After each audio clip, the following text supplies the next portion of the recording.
ലഹരിക്കേസുകൾ കുന്നോളമുണ്ട്, പക്ഷേ പിടിക്കാൻ പോവാൻ വാഹനമില്ല. അന്തിക്കാട് എക്സൈസ് ഒരു വല്ലാത്ത അവസ്ഥയിലാണ്. സമീപത്തെ മറ്റ് 2 റേഞ്ചുകളിലും പ്രതികളെ പിടികൂടാൻ പോകാൻ വാഹനമില്ല. തൊണ്ടി മുതൽ സ്റ്റേഷനിലെത്തിക്കുന്നത് ഓട്ടോയിലും ടാക്സിയിലുമാണ്. വകുപ്പ് തലത്തിലെ നിരുത്തരവാദപരമായ സമീപനം മൂലമാണ് മാസങ്ങളായി എക്സൈസിന്റെ പ്രവർത്തനം താളം തെറ്റിക്കിടക്കുന്നതെന്നാണ് ആക്ഷേപം.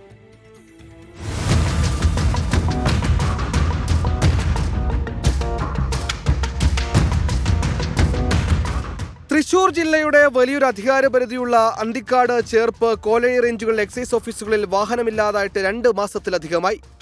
നിലവിൽ ഉപയോഗിക്കുന്ന ജീപ്പുകളുടെ ഫിറ്റ്നസ് 2 മാസം മുമ്പ് അവസാനിച്ചതോടെയാണ് പ്രശ്നം ഗുരുതരമായത്. ലഹരി സംഘങ്ങളെക്കുറിച്ച് വിവരം ലഭിച്ചാൽ ഡിപ്പാർട്ട്മെന്റ് നൽകിയ 2 സ്കൂട്ടറുകളിലാണ് എക്സൈസ് ഉദ്യോഗസ്ഥർ പരിശോധനയ്ക്ക് പുറപ്പെടുന്നത്. കൂടുതൽ പേർ വേണ്ട സാഹചര്യത്തിൽ വാടകയ്ക്ക് വാഹനം വിളിച്ചു വരുത്തി വേണം റെയ്ഡിന് പുറപ്പെടാൻ. എല്ലാം കഴിഞ്ഞെത്തുമ്പോൾ ആടുകിടന്നിടത്ത് പൂട പോലും ഇല്ല എന്ന അവസ്ഥ. സ്കൂട്ടറിൽ പോയവർ എന്തെങ്കിലും ലഹരി വസ്തുക്കളെയോ പ്രതികളെയോ പിടികൂടിയാലും പുറമേ നിന്ന് ഓട്ടോയും കാറും പിടിച്ചാണ് തൊണ്ടി മുതലും പ്രതികളെയും സ്റ്റേഷനിലെത്തിക്കുന്നത്.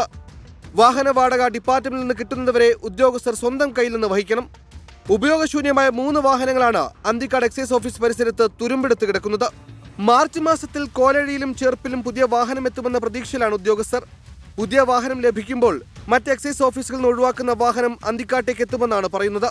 ഈ സർക്കാരിൻ്റെ ഭാഗത്ത് നിന്ന് കിട്ടേണ്ട ഒരു സഹായം എന്ന് പറഞ്ഞ് പോലീസിൻ്റെ വിഭാഗത്തിൻ്റെ പോലീസിൻ്റെയും എക്സൈസിൻ്റെ ഭാഗത്ത് നിന്ന് കിട്ടേണ്ട എക്സൈസിൻ്റെയും കിട്ടാത്ത ഒരു രീതിയിലേക്കാണ് ഈ പ്രദേശത്ത് ലഹരിയുടെ അതിവ്യാപനം നടന്നുകൊണ്ടിരിക്കുകയാണ്. അപ്പോൾ അതിനെ ഒറ്റക്കെട്ടായി നേരിടണമെങ്കിൽ ഇത്തരം ഓഫീസുകൾ വളരെ കർക്കശമായിട്ട് തന്നെ മുന്നോട്ട് പോകേണ്ടതുണ്ട്. അതുപോലെ തന്നെ സമീപത്തെ പൊതുജനങ്ങളും എല്ലാവരും കൂടി സഹകരിച്ചാൽ മാത്രമാണ് ഇതിനെ ലഹരിയെ ഈ പ്രദേശത്ത് നിന്ന് നിർമ്മാർജ്ജനം ചെയ്യാനും സാധിക്കുകയുള്ളൂ. അതിന് അന്തിക്കാട് പോലീസും എക്സൈസിനും വേണ്ടപ്പെട്ട രീതിയിലുള്ള സൗകര്യങ്ങൾ ഒരുക്കാൻ സർക്കാർ ശ്രദ്ധ കൊടുക്കണമെന്നാണ് എനിക്ക് ഈ സമയത്ത് പറയാനുള്ളത്. അന്തിക്കാട് എക്സൈസ് ഓഫീസിൽ ഡ്രൈവർ തസ്തികയില്ല എന്നാണ് ലഭിക്കുന്ന വിവരം. അതിനാലാണ് പഴയ വാഹനങ്ങൾ മാത്രം ഇവർക്ക് ലഭിക്കുന്നത്. അംഗബലമില്ലാത്തതിനാൽ അന്തിക്കാട് പോലീസിനും ലഹരി സംഘങ്ങളെ പിടികൂടാൻ പ്രതിസന്ധിയാണ്. കോൾ മേഖലകളിലും ഉൾപ്രദേശങ്ങളിലുമാണ് ലഹരി സംഘങ്ങൾ വ്യാപിക്കുന്നത്.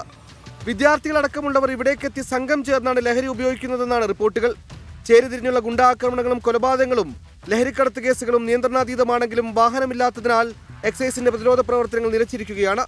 പട്രോളിംഗും പരിശോധനകളും ഇല്ലാതെ ബോധവൽക്കരണ പരിപാടികൾ മാത്രമാണ് എക്സൈസിന്റെ ഇപ്പോഴത്തെ പ്രവർത്തനമെന്നും ആരോപണമുണ്ട്. 24 തൃശൂർ.